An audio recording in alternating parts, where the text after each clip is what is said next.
Hello all. So, I'm going to work through this one a bit slowly. It's not a clickbait title. In 2009, I traveled to America and why I love it. And yeah, I'll give some backdrop. So, obviously, I'm 59. I'm an ex-serviceman. Have I been to America? Yes, multiple occasions. But let's go before that. Growing up, education, all those different things. Things I've dipped in and out of, trying to learn. Some of it's surface level knowledge, some of it's a bit deeper. But it all adds up to my perspective of America. Am I entitled to it? It's mine. Does it make it right? No. But it makes it subjectively something I actually believe in. So, nothing going to be contentious here, by the way, guys. So, growing up, my dad had travelled. He was what we call a merchant seaman. He'd worked on merchant boats for the UK, and he'd travelled the world. Lots of it he'd seen just as port towns. And he would talk about places he'd been to, and America he liked, Japan he liked. There was places he didn't like, and there was other videos. But that wasn't really the driver. He would talk about being in Chicago and how we were, as kids, him and my mom had been offered a job working on the Hudson. My dad had been worked a job on a tugboat on the Hudson, and he got a green card, and he would have been working up and down for the Hudson Bay. Is it the Hudson Bay Trading Company? But events conspired to not make that happen. So whether or not we would have went, but he had the chance to go, and he'd been offered a full-time job there. That always intrigued me. That settled in my mind. Then I joined the military, and in 1986, in the April time, there was the West Berlin attack on American soldiers, sadly, with the loss of lives. But later that year, I did some exercises with American soldiers, and again was getting some contact. And the American military and the British military, when we work together, we have fun. There's real ribbing. I mean, yes, but there's some deep respect there. But we would go into your camps on exercise, and literally you had some of the best gear, and we had some bits that you guys wanted. So for any military guys out there, you had the cots, the beds, which were far superior to ours. They were wooden and they were above the ground. I was on a metal frame and basically broke your spine. And some of your other gear was great, and you wanted some of our gear. We had some Gore-Tex stuff that was pretty cool. And if we could get a berry, a paraberry, some of the military guys in the American forces who were collected berries and stuff in militaria, they would get. So we would get them basically a paratrooper's berry or an SES badge or a certain badge, and we'd just swap it, just like we'd take candy and stuff just because it was the thing. And once you got past the first stage of we're the greatest nation on earth, which is a perception that's hard to be argued against, but it's theirs, and you have to sort of sit back and go, yeah, okay, say it, believe it, fight for it. Who the hell am I to argue with you? And I don't want to, for a start. So that was building that perception of it's America. Then later on in my life, and there was always bits, American movies, American culture, going to see Star Wars, suddenly getting into movies and learning great directors, and then reading the Grapes of Wrath, and later in sort of 2000s reading Gore Vidal, and just various bits and bobs. And then there was 9/11, and then that deepened my interest. And then 2009, I had the chance, so I took it and I went to New York. I went to see the spot 9/11, and I've got pictures, and it is quite somber. And you can only have empathy.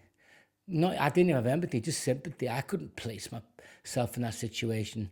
And while I was in New York, and I know New York is cosmopolitan, and it's not the Midwest, it's not the South, but I have been to the South. And so I corrected some of the things I didn't know, and I've been to places I wanted to go to over the years. And I remember talking to a couple from Chicago. I thought they were a couple. Turns out they were cheating and would meet each other a couple of times a year. And we got talking about baseball, and it's deeply ingrained in the guy's life, and Field of Dreams, all those different things. And I've often heard arrogant people say, oh yeah, putting a bloody stupid Yanks, all they know about is their own country. They don't even know anywhere in the world. Like, well, really? I have always, once I've got past that superficial conversation of breaking down things, and I've met many, many, many, many Americans, from opticians in Jimmy's Bar in New York, to young couples on a rooftop in San Diego, to walking downtown Las Vegas, servicemen, many, many, many. Once you get past that first level, it's almost a childlike charm to want to actually talk about the world. And it's not uneducated. Maybe it's cultured very American. You've got 340 million people there, for God's sake. And yeah, since World War II, you've kind of led the world. And you get past that initial stage of what you think Americans are. And I'm not deeply embedded into American society. I haven't got thousands of friends. I don't go and visit any friends there. But there's a real curiosity about the world. And it's not naive. And there's a real fascination with, well, how does that work? What do you guys do? You know, you get into books and music and culture, and it's there. And you get the surface level stuff about the royal family and the class structure. When America has a class structure, it really does. Because you just do. Your president's a king. He's not a king, but he's a president. You have your Senate, your state. You have your old money, your new money. It's there, but it's not as you can break into it by making money. Apart from the elites down south, that's historical. But essentially, you create the class structure, but the only barrier to entry was your own success. When ours, it was birthright. I'm a hybrid. In my country, I'd be considered upper middle class, but by the middle class, I'd be like, you're just a mongrel. You're a hybrid. You've got some education, you've had a successful job, but you're not one of us. You didn't go to Eton, you didn't go to Harrow, you didn't go here, you didn't go there. But it exists deeply ingrained here. I mean, it was only in the 1960s on working class estates there was walls separating working class housing from private industrial from private estates that were not owned by the actual walls running through. That's in the 60s. So yeah, we're a deeply embedded culture of class where my opinion is, from observation and listening, is that there is a class structure in America, but you can break it. You can break the ceiling. You can start with zero and become a billionaire. And if you get to be a billionaire, you're part of the billionaire elite. And everybody goes, yeah, well done. Yes, there's some concerns around that. We're not going to get into the politics of it, but that's my view. American class structure, you can break through it. Ours, you've got to be invited or married into it. And even then, not so good. So where have I traveled to in America? New York, I loved it, 2009 and 2016. San Diego, liked it. A couple of places I wasn't so keen on, but loved the people. From there, I went over to Tijuana, Ensenada, came back and went to them again on a separate occasion. New Orleans for Mardi Gras, loved that. Stayed outside just Louis Armstrong Park. When I was there, got to do some more research and reading on the history of slavery. And then I got to listen to some blues and some Cajun. Got to sample different bits of food. And where else have I been?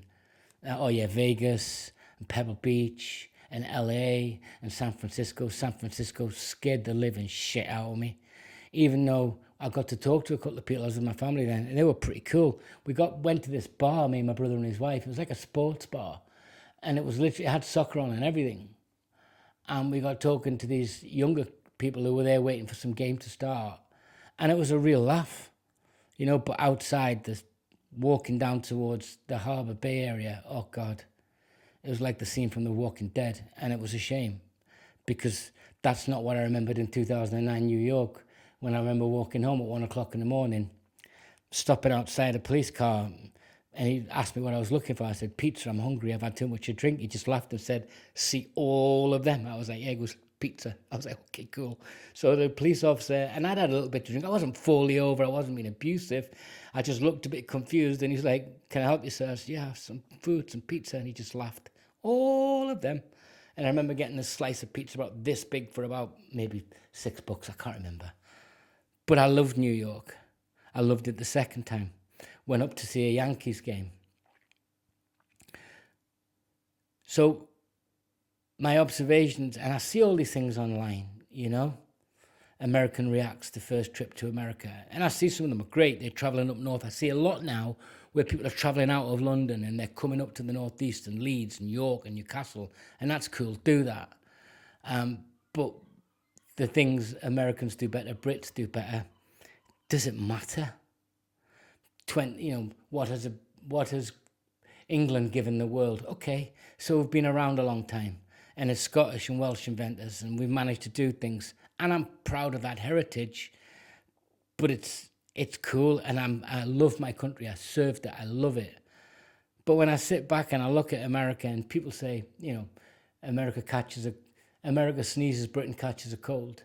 Everything downstream from America hits us eventually, and it does. And vice versa. There's things we shared. And there's critiques of America I can have, and there's critiques of the UK I can have. But fundamentally, it don't matter. The Americans I've met have been such fun, so curious. I've never met one yet that said, I can't be bothered talking to you, including getting lost on the way to a Yankees game. And me and my brother talking on the tube. We were lost. I think we're like on 128th, something like that. We were like, have we getting the right line? And there was a guy next to me, this black guy. And we get off and he walks up to us and he goes, guys, he goes, I understand you. My wife is from the same part of the country in the UK as you, so I could make sense, but I didn't want to approach you on the train. He said, yeah, when you go back, do it this way. And he was one of the photographers at the Yankee Stadium. So he showed us around a little bit. I mean, he just showed us around a little bit and said, that's the food court, that's the thing over there. You go here, get your photographs there. And it was phenomenal. And when you go to a Yankees game, and everybody out there is going to go, Yankees, blah, and you're going to all pick, but it was an experience.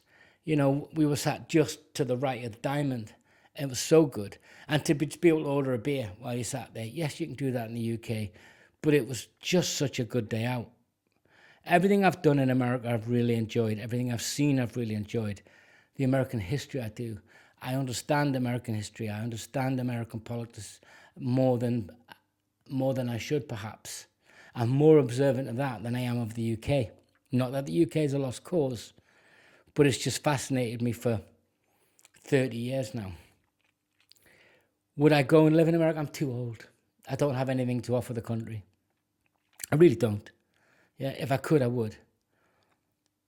So yeah, my friends across the Atlantic, hands across the ocean, and waves and all of that.